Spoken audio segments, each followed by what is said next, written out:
वाकिफ हो, फिर भी जो इस मसले से नावाकिफ है उनको मैं एक्सप्लेन करता जाऊं कि आखिरकार ये सारा मसला है क्या। ये मामला शुरू हुआ था एक औरत की वजह से, जिसने टीवी शो में एक ऐसी बात की जो कि तमाम मोमिनीन के लिए दुख भरी बात थी। उसने बोला कि, बल्कि आप लोग खुद ही सुन लो, क्योंकि नाइंसाफी और हमारी जुडिशरी का बेड़ा गर्क उस दिन हो गया था जिस दिन फातिमा ज़हरा अलैहिस्सलाम इंसाफ लेने के लिए दरबार गईं और उनको इंसाफ नहीं मिला, और नाउज़ुबिल्लाह उनको अब तमाम रवाफिज यानी कि अहले तशय्युअ यानी कि शिया हजरात जो टीवी शो पे तो कहते फिरते हैं कि सहाबा की तौहीन गुनाह है और पता नहीं क्या क्या है, लेकिन ये चीज हम लोग भी जानते थे कि ये इतने हाजी शफीक कोई नहीं है, ये बस तकैया कर रहे हैं ताकि अपनी इमेज बना सके अवाम के सामने कि जी हम लोग तो बड़े शरीफ लोग होते हैं। ये जरा सहाबा की तौहीन पे कहां से क्या फतवा आया था ये जरा सुन लो। पहले साल पहले ट्रांसमिशन कर रहे थे ईरान से, मैंने आपको बताया जी फतवा आया कि ये सहाबा कराम की इज्जत करती है, उनका जिक्र करते हैं। ईरान से फतवा आ गया, इराक से फतवा आ गया, तो खत्म हो गई ना बात। अब ये बात ये भी जानता था, ये भी जानता था, उलमा भी जानते थे, और मतलब आम आवाम जो कि इस माहौल से है वो भी जानती थी कि ये फतवा महज एक तकिए के अलावा और कुछ भी नहीं है। वरना राफजी और सहाबा की तौहीन ना करे ये तो मतलब नामुमकिन सी बात है। और वही हुआ कि टीवी शो पे एक लड़की ने एक बात क्या की तो तमाम राफजी लोगों की जो अंदर का बुग़्ज़ इनके अंदर भरा हुआ है वो खुल के सामने आना शुरू हो गया। खिलकत का मकसद उस वक्त पूरा हो जाएगा जब पाकिस्तान की सुप्रीम कोर्ट कहेगी ज़हरा के दुश्मन पे कल भी लानत थी, आज भी लानत। मैं मिंबर में पढ़ रहा हूं, खुले लफ्जों में कह रहा हूं, मैं उन भिखारियों को गनी किस तरह कहूं जो लोग खा गए तेरे बागात भर, और मुमकिन नहीं कि मैं रजी अल्लाह कहूं उन्हें करती रही है जिनकी शिकायत। अब मैं वो आमिर लियाकत साहब से पूछना चाहूंगा जो कि खुद पहले राफजी लोंडा रह चुका है, उससे पूछना चाहूंगा कि वो फतवा शतवा वो किधर गया भाई सारा कुछ है। तो खैर उस औरत की गुस्ताखी पे चंद उलमा ही बोले, बाकी ये जो बने फिरते हैं ना गद्दी नशीनी और पीर फकीर पता नहीं क्या क्या, ये सब लोग किधर थे उस वक्त। इन सब लोगों के लिए तो पीर नसीरुद्दीन साहब की एक बात से इनको फारिग करवाता हूँ बस। जेड़ा पीरा ने कार जम पे वो पीर होना नहीं, वो पीर नहीं होना, जमना होर गल है ते होना होर गल है। भाई सिंपल सी चीज है यार, जो नबी की नमूज के लिए खामोश, सहाबा की नमूज के लिए खामोश, औलिया की नमूज के लिए खामोश, खत्म नबूवत के मामले में ये लोग खामोश, लेकिन डॉक्टर साहब ने बागे फतह के मामले में एक बात क्या की, सब लोगों को बोलना याद आ गया। अब हम अवाम क्या समझे आप लोग खुद ही बताओ। आप लोगों को नीम राफजी आखिरकार क्यों ना कहा जाए, इसलिए होश करो, इतनी बड़ी गद्दियों पे हो उनका लिहाज कर लो, अगर नहीं कर सकते तो उतर जाओ, क्यों अवाम को गुमराह करने लगे हुए हो। और अवाम भी तो ऐसी है ना, पोल से देखेगी कि गोलड़े शरीफ से फतवा आ गया, तो केड़ा कि पीर नसीरुद्दीन या पीर मेर अली शाह साहब का फतवा आ गया है। ये तो आजकल के गद्दी नशीनों के फतवे आए हैं जो खुद जरा देख लो यार।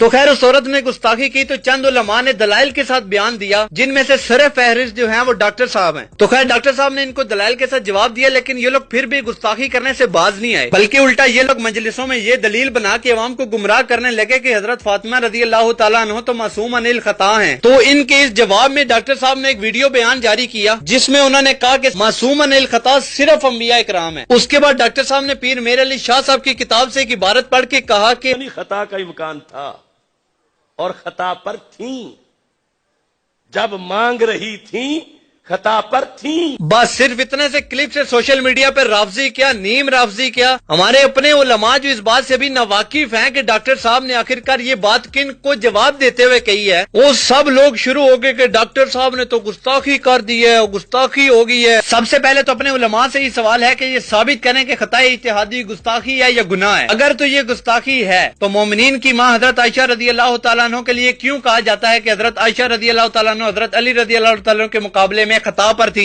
हजरत आयशा और हजरत अली का तनाजा हुआ हक अली के साथ, और मेरे मौला अली के मुकाबले में आने वाले खता पर थे, वो बेखता नहीं थे, वो खता पे थे, वो बेखता नहीं थे, वो खता पे थे। ये आपकी बारगाह की बहुत बड़ी जसारत है कि किसी मसले की वजाहत के तौर पर यह कह दिया जाए कि सईदा कायनात से खता हुई है। वो बेखता नहीं थे, वो खता पे थे। وہ بے خطا نہیں تھے، وہ خطا پہ تھے۔ یار خطائے اجتہادی نہ تو کوئی گناہ ہے، نہ عیب ہے، نہ غلطی میں آتا ہے یہ، بلکہ الٹا اس کا تو ایک ثواب ہے، ایک اجر ہے۔ تو مجھے یہ سمجھ نہیں آتی کہ ایک ثواب اور ایک اجر ملنے پہ اس کو گستاخی کیسے کہا جا رہا ہے۔ تو یہ تھا سارا معاملہ، میں تھوڑی اس پہ وضاحت کر کے بس پھر ویڈیو اینڈ کرتا ہوں۔ تو ڈاکٹر صاحب نے جب کہا کہ سیدہ فاطمہ رضی اللہ تعالی عنہ سے خطائے اجتہادی ہوئی، تو کچھ لوگ تو یہ ماننے کو تیار ہی نہیں کہ ان سے خطائے اجتہادی بھی ممکن ہے۔ ان لوگوں کے لیے یہ پیر نصیر الدین کا کلپ سناتا ہوں، اس کے بعد ایک اور سناتا ہوں کلپ۔ کہ یہ نہیں ہو سکتا کہ ان سے کوئی خطا نہیں ہو سکتی، اہل بیت سے، کہ یہ غلطی نہیں کر سکتے، یہ بھول چوک ان سے نہیں ہو سکتی، ایسی کوئی بات نہیں ہے، یہ بھی بھول سکتے ہیں، ان سے بھی خطا ہو سکتی ہے۔ اب دوسرا کلپ۔ آج آزمائش میں عوام تو کیا امت کی علماء بھی کتنے پھنسے ہوئے ہیں۔ یہ ترجمہ کنز الایمان جو ہے سورہ بقرہ کی آیت نمبر 35 ہے، اس یا تفسیری حاشیہ میں حضرت سید نعیم الدین مراد آبادی کہتے ہیں کہ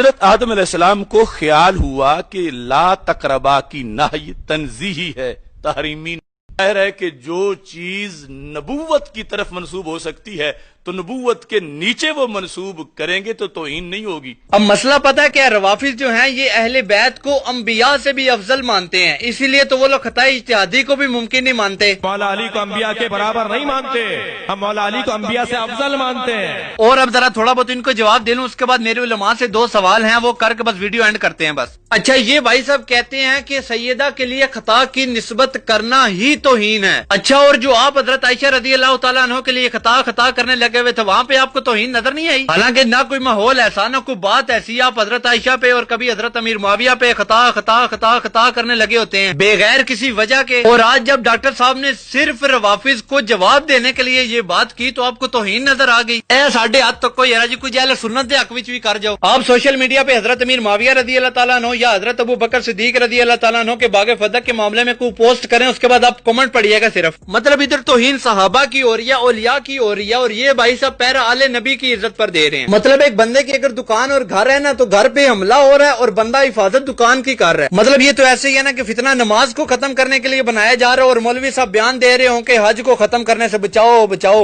یہ کیا لاجک ہے؟ ابھی عقل کو ہاتھ مارو یار، جس چیز پہ حملہ ہو رہا ہے اس کی حفاظت تو کر لو پہلے۔ جس دور میں ناسبیوں نے آل نبی کی شانوں کو گھٹانے کی کوشش کی، اس دور میں اہل سنت نے پیرا دیا، اور ایسا پیرا دیا کہ آج آل نبی کی طرف کوئی میلی آنکھ سے دیکھ بھی نہیں سکتا۔ ان کی گستاخی کرنا تو درکنار کوئی سوچ بھی نہیں سکتا اس بارے میں۔